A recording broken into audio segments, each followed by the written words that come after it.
Voyagez autour de l'île Jésus, parcourez ses rivages et découvrez le moulin du Crochet. Magnifique bâtiment de pierre, le moulin du Crochet a longtemps fait la fierté des habitants de Laval-des-Rapides. Sa construction débute en 1740 sur une petite île boisée située sur la rivière des Prairies.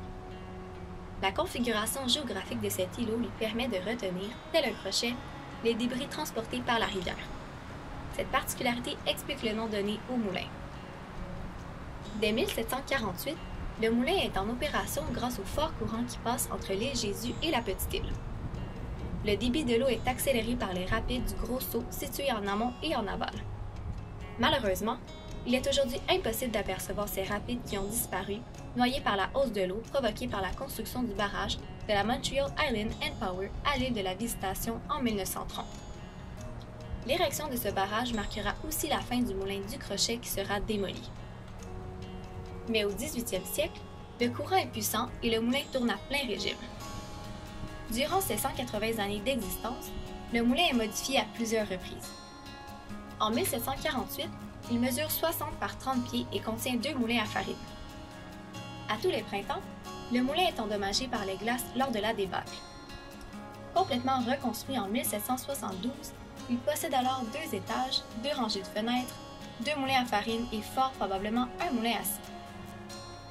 En 1816, le séminaire de Québec ajoute un moulin à carder et à fouler la laine. Même si au 19e siècle, le séminaire de Québec possède 3 moulins sur l'île Jésus, le moulin du Crochet est de loin le plus important. Il est au centre de la vie sociale et économique.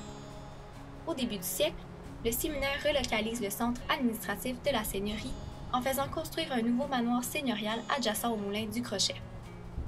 Il concède également plusieurs terres situées aux alentours. Les activités du moulin atteignent alors leur apogée. Tous les habitants de l'île viennent y payer leur rente et le moulin produit la plus grosse partie des revenus du séminaire. C'est en 1860 que le déclin du moulin s'amorce. Le niveau de l'eau de la rivière baisse et le moulin est souvent arrêté, la qualité de la farine laisse à désirer et la concurrence du blé de l'Ouest canadien, transporté par train, fait mal au moulin. Le séminaire de Québec tente alors, sans succès, de vendre le bâtiment. Vers 1930, il disparaît, sous le pic des démolisseurs, peu de temps après le début des travaux de construction du barrage de l'île de la Visitation.